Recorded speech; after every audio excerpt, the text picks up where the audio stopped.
ಈ ಪೋಲ್ಗಳಲ್ಲಿ ಪ್ರಮುಖವಾಗಿ ಒಂದು ಅಂಶ ಅಂದರೆ ಈ ಬಾರಿ ಒಂದು ಬಹುದೊಡ್ಡ ಅಂತ ಅಲೆ ಇದೆ ಅನ್ನುವಂಥದ್ದು ನಿರ್ದಿಷ್ಟವಾಗಿ ಗೊತ್ತಿತ್ತು. ಆದರೆ ಯಾವುದೇ ಸಂದರ್ಭದಲ್ಲೂ ಕೂಡ ಅಂದರೆ ಯಾವುದೇ ಚುನಾವಣೆ ಆದಂಥ ಸಂದರ್ಭದಲ್ಲಿ ಒಂದು ಅಲೆ ಇದೆ ಅನ್ನುವಂಥದ್ದು ಗೊತ್ತಾದ ಬಳಿಕ ಎಕ್ಸಿಟ್ ಪೋಲ್ ಇರ್ಬೋದು, ಸರ್ವೆಗಳಿರ್ಬೋದು, ಅಥವಾ ಒಪಿನಿಯನ್ ಮೇಕರ್ಸ್ಗಳಲ್ಲೇ ಇರ್ಬೋದು, ಇದೆಲ್ಲವೂ ಕೂಡ ಇದೆಲ್ಲ ಸಂದರ್ಭದಲ್ಲೂ ಕೂಡ ಒಂದು ಅಲೆ ಇದೆ ಅನ್ನುವಂಥದ್ದು ಗೊತ್ತಾದ ತನಕ ಅದಾದ ಬಳಿಕ ಇಂತಿಷ್ಟೇ ನಿರ್ದಿಷ್ಟವಾಗಿ ಬರುತ್ತೆ ಅಂತ ಹೇಳೋದು ತೀರಾ ಕಷ್ಟವಾಗುತ್ತೆ. ಯಾಕೆಂದರೆ ಅದು ಸುನಾಮಿ ರೂಪದಲ್ಲಿ ಅಥವಾ ಬಹುದೊಡ್ಡ ವೇವ್ ರೂಪದಲ್ಲಿ ಹೋಗುತ್ತೆ. ಅದು 160 ಅಂದರೆ 180ಕ್ಕೂ ಹೋಗ್ಬೋದು, 200ಕ್ಕೂ ಹೋಗ್ಬೋದು, 205ಕ್ಕೂ ಹೋಗ್ಬೋದು. ಬೇರೆ ಬೇರೆ ಕಾರಣಗಳಿಂದ ಖಂಡಿತವಾಗ್ಲೂ ಆ ಅಲೆಯನ್ನು ಒಂದು ಅಸೆಸ್ ಮಾಡಲಾಗಿದೆ. ಆದರೆ ಎಲ್ಲ ಎಕ್ಸಿಟ್ ಪೋಲ್ಗಳು ನೀವು ಹೇಳ್ದಂಗೆ ಒಂದು ಎಕ್ಸಿಟ್ ಪೋಲ್ ಹೊರತಾಗಿ ಒಂದು ಸಂಸ್ಥೆ ಹೊರತಾಗಿ ಉಳಿದಂಥ ಬಹುತೇಕ ಎಲ್ಲ ಸಂಸ್ಥೆಗಳು ಈ ಒಂದು ಸ್ಟ್ಯಾಂಡರ್ಡನ್ನು ಅಥವಾ ಈ ಒಂದು ಅಂಕಿಅಂಶವನ್ನು ನೋಡ್ತಾ ಇದ್ದರೆ ಸ್ವಲ್ಪ ಮಟ್ಟಿಗೆ ಶೇಕಡ 30ರಿಂದ 40ರಷ್ಟು ತಪ್ಪಾಗಿ ಕೊಟ್ಟಿದ್ದಾರೆ ಅಂದರೆ ತಪ್ಪಾಗಲ್ಲ. But anyway it is a trend, anyway it is a ಒಂದು ಬಹುದೊಡ್ಡ ಅಲೆ, ಸುನಾಮಿ, ಒಂದು ರೀತಿಯ ಅಂತ ವೇವ್ ಇತ್ತು. ಈ ಕಾರಣಕ್ಕೋಸ್ಕರ ಜಡ್ಜ್ ಮಾಡೋದು ಕಷ್ಟವಾಗುತ್ತೆ. ಹೀಗಾಗಿ ಒಮ್ಮೆ ಟ್ರೆಂಡ್ ಪಾಸ್ ಆಯಿತು ಅಂದರೆ ಅಥವಾ ಒಮ್ಮೆ ವೇವ್ ಕ್ರಿಯೇಟ್ ಆಯಿತು ಅಂದರೆ ಅದು 160ರಿಂದ 180, 190 ಅದು ಯಾವ ಹೈಯೆಸ್ಟ್ ಲೆವೆಲ್ಗೆ ಹೋಗುತ್ತೆ, ಯಾವ ಪೀಕ್ ಹೋಗುತ್ತೆ ಅಂತ ಹೇಳೋಕ್ಕಾಗಲ್ಲ.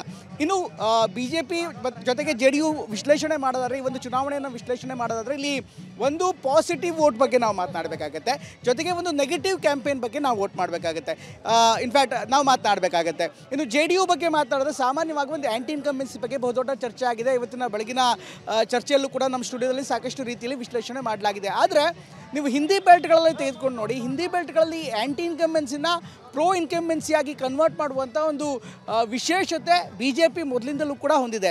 ಇಲ್ಲಿ ನಾವೆಲ್ಲರೂ ಕೂಡ ಮಾತನಾಡ್ತೀವಿ, ಪ್ರಮುಖವಾಗಿ ನಿತೀಶ್ ಕುಮಾರ್ ಬಗ್ಗೆ ಮಾತನಾಡ್ತೀವಿ, ಅದರ ಜೊತೆಗೆ BJPಯ ಆರ್ಗನೈಸೇಷನ್ಸ್ ಬಗ್ಗೆ ಕೂಡ ಮಾತನಾಡಬೇಕಾಗುತ್ತೆ, ಅದ್ರ ಜೊತೆ ಒಂದು ಮೈಕ್ರೋ ಮ್ಯಾನೇಜ್ಮೆಂಟ್ ಬಗ್ಗೆ ಕೂಡ ಮಾತನಾಡಬೇಕಾಗುತ್ತೆ. ಇನ್ನು ನಮಗೀಗ ಸಿಗ್ತಾ ಇರುವಂಥ ಮಾಹಿತಿಯ ಪ್ರಕಾರ 48% ಮತಗಳನ್ನು NDA ತೆಗೆದುಕೊಂಡಿದೆ ಅನ್ನುವಂಥ ಮಾಹಿತಿ ಕೂಡ ಲಭ್ಯವಾಗ್ತಾ ಇದೆ. ಅದರಲ್ಲಿ ಶೇಕಡ 80ರಿಂದ 85 ಅಂದರೆ 85% ಮಹಿಳಾ ವೋಟರ್ಸ್ಗಳು ನೇರವಾಗಿ NDA ಪರವಾಗಿ ಮತ ಚಲಾಯಿಸಿರೋದು ಇವತ್ತು ಬಹುದೊಡ್ಡ ಟ್ರೆಂಡ್ಗೆ ಕಾರಣ.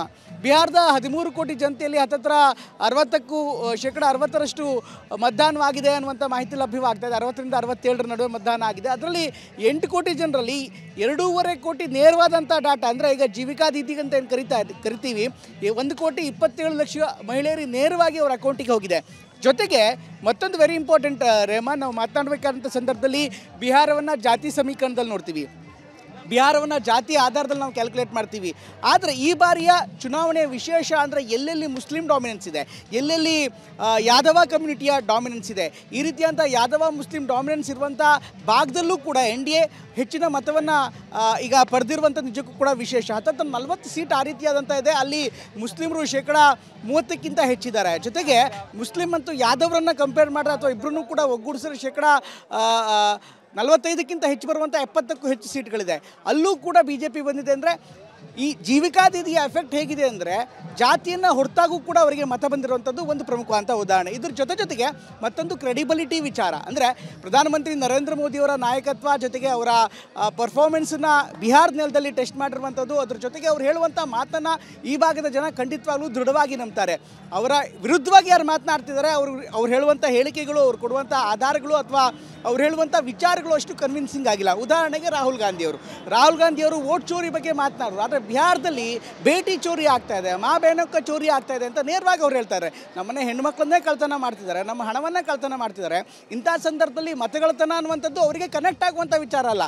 ನಿಮ್ಮ ಪಾಕೆಟ್ನಲ್ಲಿ ಹಣನೇ ಹೋಗ್ತಾ ಇರಬೇಕಾದ್ರೆ ನೀವು ಮತದಾನದ ಬಗ್ಗೆ ಅಷ್ಟೊಂದು ಯೋಚನೆ ಮಾಡುವಂಥ ಪ್ರಬುದ್ಧತೆ ಸಾಮಾನ್ಯ ನಾಗರಿಕರಿಗೆ ಏಕಾಏಕಿ ಬರೋಲ್ಲ. ಹೀಗಾಗಿ ಅದು ಕನೆಕ್ಟ್ ಆಗಿಲ್ಲ. ಅದು ಒಂದು ಭಾಗ. ಅದಾದಮೇಲೆ ವೋಟ್ ಚೋರಿ ಅಭಿಯಾನ ಏನೋ ಮಾಡಿದ್ರಿ, ಬಹುದೊಡ್ಡ ವಿಚಾರ ಅಂತ. ಅದಾದ ಬಳಿಕ 55 ದಿನಗಳ ಕಾಲ ರಾಹುಲ್ ಗಾಂಧಿ ಬಿಹಾರಕ್ಕೆ ಬರಲೇ ಇಲ್ಲ. ಅದು ಕೂಡ ಒಂದು ಉದಾಹರಣೆ. ಜೊತೆಗೆ ಈ ಒಂದು ಅಲಯನ್ಸ್ದಲ್ಲಿ ನಾವು ಹೇಳಬೇಕು ಅಂದರೆ ಮಹಾಗಠಬಂಧನಲ್ಲಿ ಕಾಂಗ್ರೆಸ್ ಅನ್ನುವಂಥ ಒಂದು ಪಕ್ಷ ಒಂದು ಆರ್ಗನೈಸ್ಡ್ ಆಗಿ ಇರಲೇ ಇಲ್ಲ, ಜೊತೆಗೆ ನಾಯಕತ್ವವೇ ಇಲ್ಲ. ಇವತ್ತು ಕಾಂಗ್ರೆಸ್ನ ಬಿಹಾರದ ಅತಿ ದೊಡ್ಡ ನಾಯಕ ಯಾರು ಅಂದರೆ ನೀವು ಸೇರಿ ಯಾರೂ ಕೂಡ ಸಡನ್ ಆಗಿ ಹೇಳೋದಕ್ಕೆ ಸಾಧ್ಯ ಇಲ್ಲ. ಆ ರೀತಿ ಇದಂಥ ನಾಯಕತ್ವ ಶೂನ್ಯನಿದೆ. ಅದು ಬಿಹಾರದಲ್ಲಿ ಪ್ರಮುಖವಾಗಿ ಗಠಬಂಧನ್ ಮೇಲೆ ದೊಡ್ಡ ರೀತಿಯಂಥ ಪರಿಣಾಮವನ್ನು ಬೀರಿದೆ. ಅದು ಕೂಡ ಎಫೆಕ್ಟ್ ಆಗಿದೆ.